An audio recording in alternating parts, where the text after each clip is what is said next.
His Majesty, one thing about him is if you are strong in education, it doesn't matter where you come from. And so he picks you up and he gives you authority to serve your country. So I don't have that blood. Yes, so I'm an ordinary Ethiopian. And I love that because it shows what His Majesty did in terms of upending the feudal system and really elevating those from humble backgrounds into positions of prominence and power throughout That's very true. Ethiopia. That's very true, and I'm a testimony of that.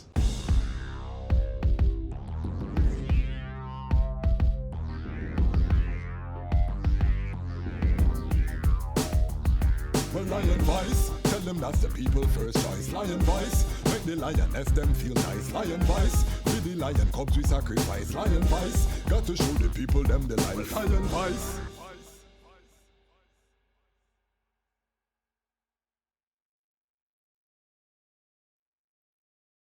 Okay, greetings in that divine name of His Imperial Majesty Emperor Haile Selassie I, and honor and love and adoration to His chosen Queen Empress Menen.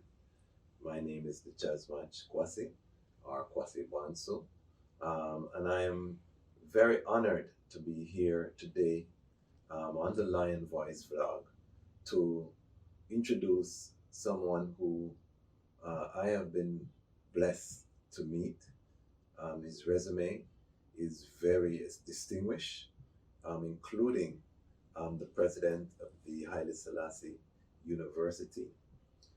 During the reign of His Imperial Majesty Emperor Haile Selassie I, he was also a published author, a renowned speaker, and an advocate for a united Ethiopia. Please welcome, or help me to welcome, my guest here, Dr. Aklilu. Dr. Aklilu, welcome. Thank you. Thank you very much. I'm honored. I'm honored to be invited. Thank you. No, this is a pleasure. There are, a few people that I have in my phone that I really hold in that high regard because you are living history. For my brothers and my sisters in the Caribbean, in Africa, can you please just introduce yourself and give us a little bit of your background? Well, I started my career as a student. I was a student of His Imperial Majesty. As you know, His Imperial Majesty Haile Selassie, education was his primary motive for his country and for Africa and for humanity. And so I was blessed to be one of the first to go to a modern school. And then I was sent abroad for further studies. When I came back from completing my studies, I was then made lecturer, teacher in a university college that was created by His Majesty. And I went then to be a lecturer and a dean, and later on the president of Haile Selassie universities. So I was associated with him for a long time until the change came over. With the Dirk. And we'll get to that. So you said you studied abroad. Where did you study? I studied education. His Majesty, when we were trying to choose what subjects to study, we tried to study this and that, but His Majesty said, well, why don't you try education? Because we need to replace some of these people that have come to teach you. And they came because we couldn't find people like them from Ethiopia. And we cannot go on that way, so you have to replace them. And so I took education. And that's something that we talk about in terms of the principle where we see Haile Selassie would bring foreigners to train local Ethiopians, but always with the intent of replacing those who came in so that Ethiopia would stay self-sufficient. That is definitely. So you're a living testament. You're giving us living testimony that was your experience. That is definitely so. I can say that even when I chose to take this or that subject, His Majesty spoke to me personally. You have to choose education if you can, because you need to replace these people. Okay. And he said that specifically in front of other people that were trying to take different subjects. Okay. And where in Ethiopia were you born? I was born in Addis. Okay. I was born in Addis Ababa and grew up in the countryside in Shawa. Okay. Is that your family? His background is from Shawa? Family background is from Shawa. And during the Italian occupation, it was dangerous for a young person. I was very young at that time. The Italians, just try to kill anybody that they could lay their hands on. Yes. So we went to northern Shawa, where I stayed and continued my Ethiopian education, traditional education, until His Majesty returned. How old were you at the time of the Italian invasion? And we're talking about 1935 here. 1930, 1938, 1940. How old were you at that time? I was born in 1929. Okay. 1929. Right before the coronation, which was 1930. Yes. Okay. So you were a young boy. I was a young boy. Yes. Wow. Definitely. What is that like? Your world is upside down. This enemy invader. What was do you have any memories from that time? I don't have any, feeling. I don't remember it. You don't remember. All I know is that we were whipped out from the city, from Addis Ababa to the countryside. The reason that we're here is because Dr. Aklilu was kind enough to write a foreword for my book, Haile Selassie I Ethiopia, the volume 1, The Rise of the Priestly Warrior Kings. And I want to ask you, do you have any royal bloodline in your family? No, I don't. Okay. I really don't. His Majesty, one thing about him is if you are strong in education, it doesn't matter where you come from. And so he picks you up and he gives you authority to serve your country. So I don't have that blood. Yes, so I'm an ordinary Ethiopian. And I love that because it shows what His Majesty did in terms of upending the feudal system and really elevating those from humble backgrounds into positions of prominence and power throughout that's very true. Ethiopia. That's very true, and I'm a testimony of that. And that's excellent. So, in terms of your love of education, what was it like interacting with Haile Selassie? What type of person was he? Well, His Majesty, first of all, he is a determined person. He believes in something. He has a motive. He has a reason. He just keeps on coming over and over, and he gives you some kind of examination. He comes once a week, or once every 2 weeks, or once every month. When he comes, he tests whether you remember what he told you. So basically, education was the most important thing for him. And he said, you know why the Italians took over our country? Because we didn't have the machinery that they have. And they got this machinery because they had education we didn't have. Okay. Technology. And can you tell us maybe a personal story about an interaction you had with His Majesty? Because we like to show the real side. A lot of people around the world, they know the public persona. So you who had so many hours to relate to His Majesty, do you have any stories you could share with us? Well, first of all, as you know, I just rose from being an ordinary teacher to being a president. Yes. His Majesty used to come to the university regularly. Yes. And when he comes, he asks you all kinds of questions, and you have a chance also to ask him all kinds of questions. Yes. He frequently he visits the Institute of Ethiopian Studies, which he created. Okay. And in the Institute of Ethiopian Studies, he wanted to be sure that Ethiopia is represented.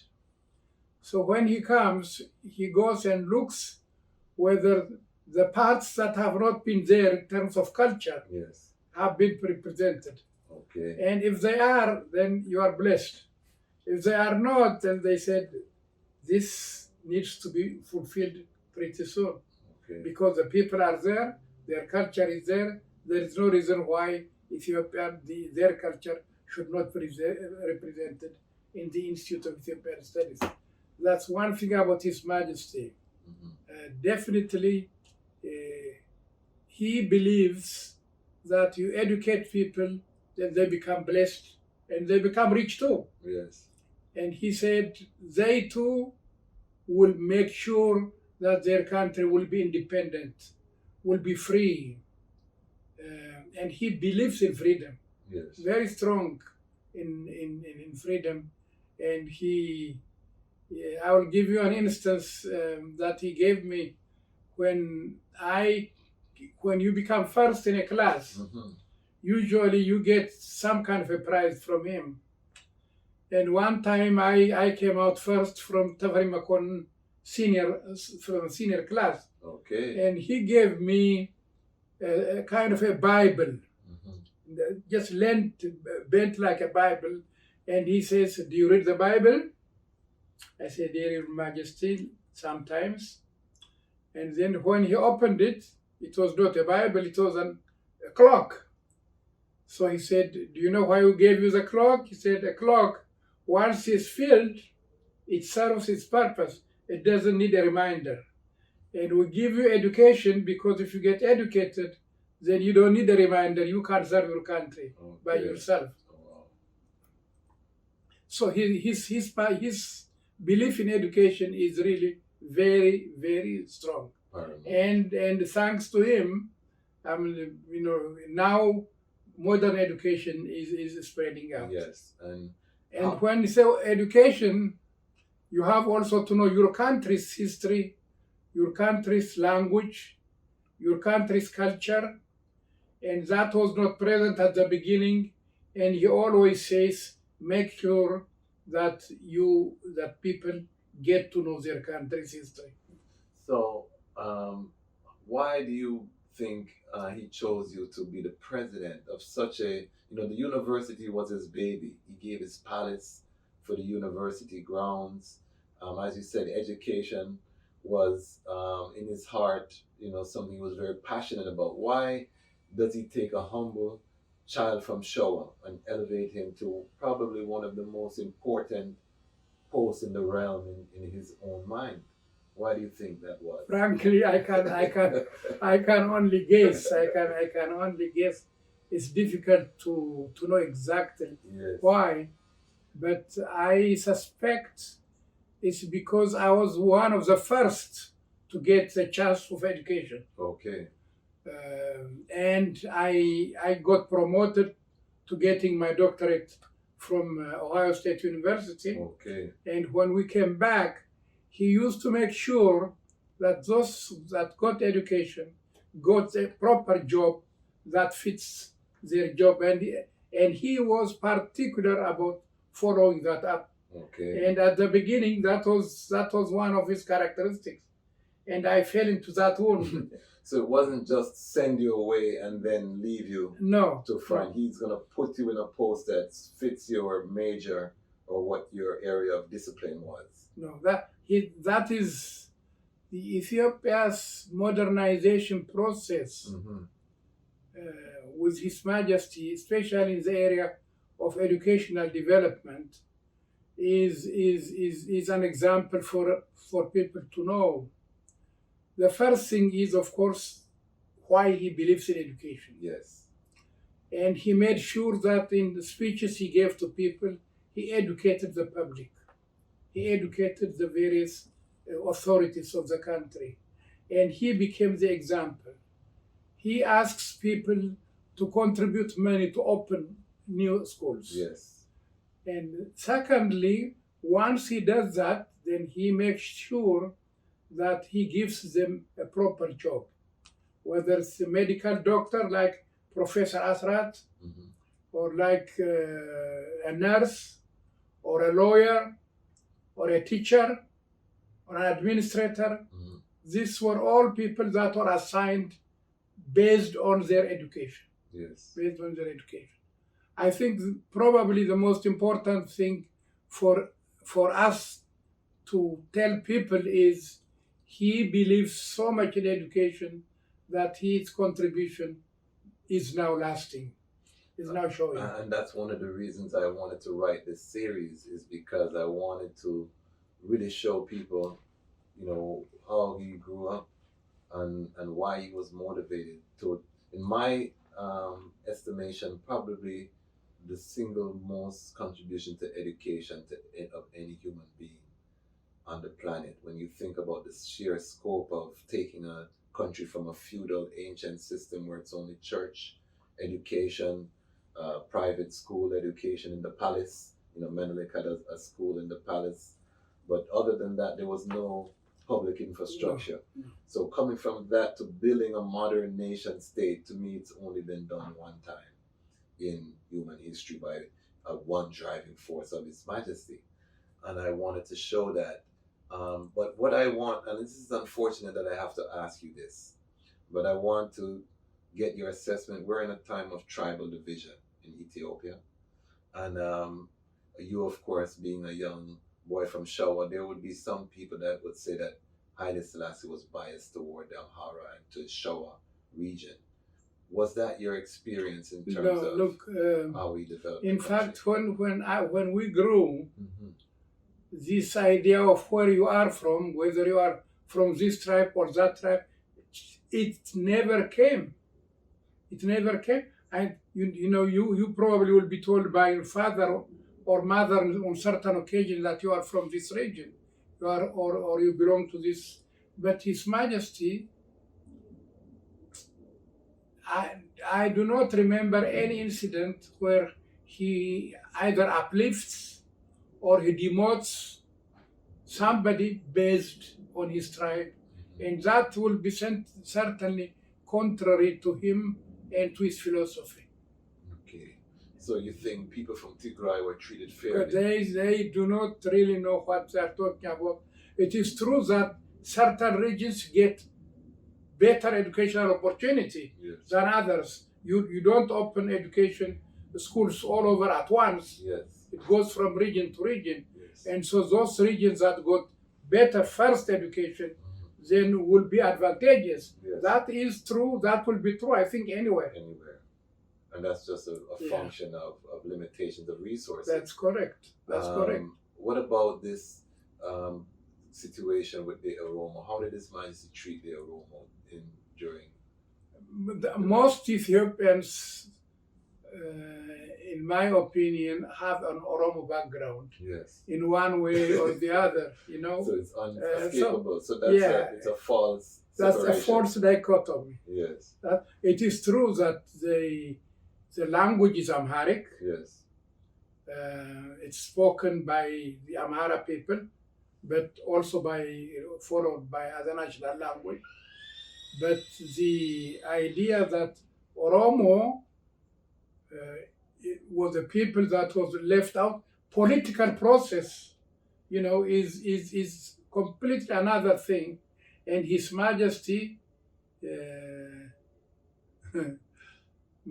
would never ask anybody if you are this, if you are that, or based on your it's on your tribe. qualification. Yeah, it's right now. I think this is a falsification, and people who are always trying to demote Ethiopia, to falsify Ethiopia, and this is not something new. Yes. This has been going on historically on Ethiopia, and what is unfortunate is we have not been strong enough to stand against it and to write against it. Yes. And so people got this freely from Europe and from other parts of the world to write against His Majesty. Yeah. Well, don't be afraid, for I am with the eye. I will bring thy children from the east and gather thee from the west. I shall say to the north, give up, and to the south, keep not back. Bring my sons from afar, my daughters and daughters while you waiting. Down in the west it seems your life frustrating. Down in the west it seems the haters keep hating. Africa awake, creators start creating. Iron Vice.